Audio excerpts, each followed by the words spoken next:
Sermon 107 reminds us that God has the final say. When we hear of God's inspiration, of God's revelation, we should be silent. We should put that first, as the verse says. فَمَا حَدِيث بَعْدَهُ يُؤْمِنُونَ 77, verse 50. What saying, what event after this will we believe? So the Quran is the final word. And if somebody is acting through that authority, the disobedience of them isn't taking away from God. It's not even taking away from them in that respect, because it's not ultimately the individual actor that is being disobeyed. It's the choice to disobey God that is being made. We should be in awe of God. The light beings, I like to say that instead of angels because it clarifies a bit, because in English you can mean all three classes of the created beings. You know, the light beings, the fire beings, and the clay beings. We can mean all of these things. And of course, by clay beings, I mean things incarnated in physical bodies. But I don't mean that their physical bodies are it. They still have a spiritual side. And the unfallen angels, the genderless, shining ones,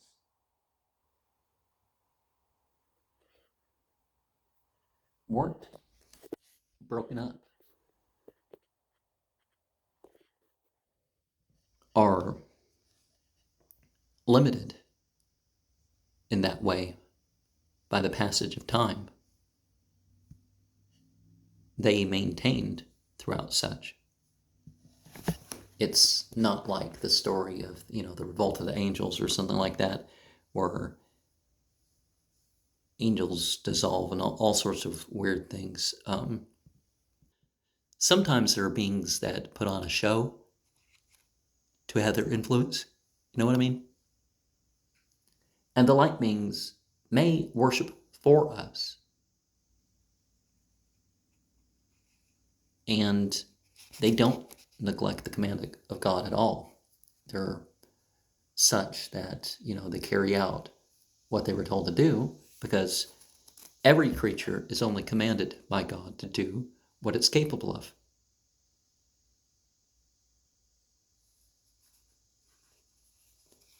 And the human, which has a choice, well, their deeds are so much more, even though in a more objective sense, the deeds of light beings are ever the more greater.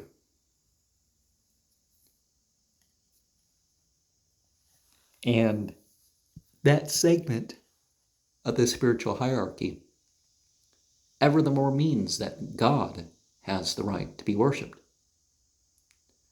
Even in all these Vaticans and stuff,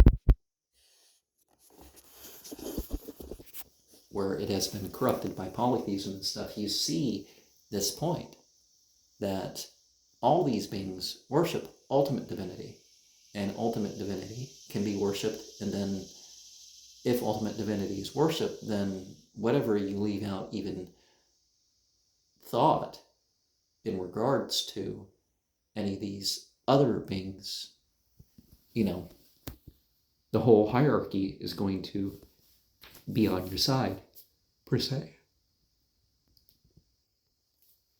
And let us not be of one of those that allows our feelings and our emotions to misguide us.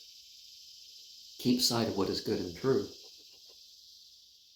Realize the different types of death that we are encountering and which are part of our experience. Take account of our wealth and our deeds. Pay attention to the effect of our speech and other expression. And realize that we're going to come to a point where even if we did well with trying to figure out our account and all that, death is going to give us a reality that belief and faith alone is not going to allow us to reach. But of course, we can gain sort of a knowledge of the afterlife. I mean, not just because we will it or something like this, but it happens. And the nearness to God is the greater reward.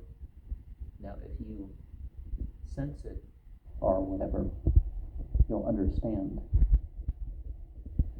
a bit more. And let us beware of the punishment of the afterlife, a punishment that will be trapped in if we end up being of those people.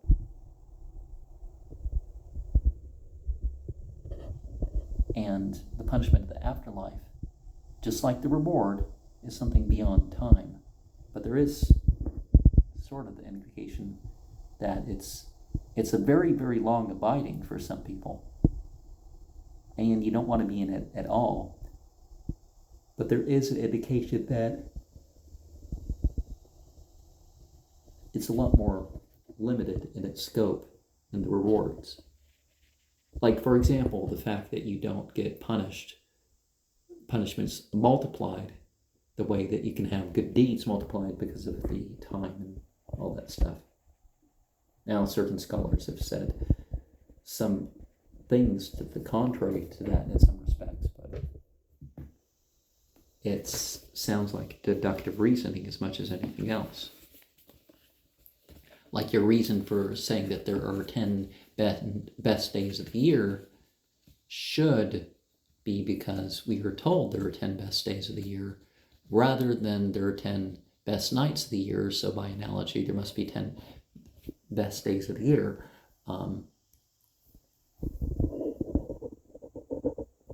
Because the religious calendar and all those sorts of things, primarily as described in Revelation and inspiration. By revelation, I mean, the Quran. I'm just using the term in a broad sense to apply it to the former generations too. And let us continually to ask God's help in not committing sins, and to not focus on some things, and to work on our intentions regarding others. Saying 162 reminds us to guard our secrets as part of guarding our own fate. Saying 163 reminds us that totally being without is worse than death. And of course, as we see in the sayings attributed to Prophet Muhammad, that the most destitute is those that allow their other deeds to outrun the fragments of religiosity that they do have. Their fasting, their ritual prayers, horizons. I like saying 164?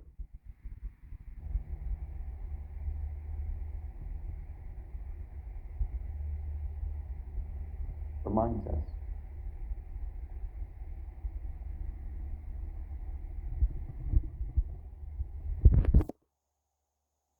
that sometimes our, what might be due upon us, would it be due upon us because the rights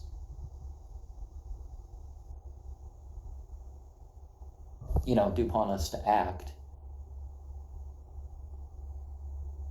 would it be required of us because of what somebody else failed to do? Like for example, if you can withhold rent because they're not doing repairs that they have to do. But then again, my country, they can evict you, but that should never be the case. Oh, I'm going to evict you because I refuse to cut into the rent profits to do repairs. That's, nobody should ever be evicted because of that. But you know what I mean, I do this, there's some sort of agreement, I do this, and then you do this, that sort of thing. But never make that sort of agreement in terms of what is wrong.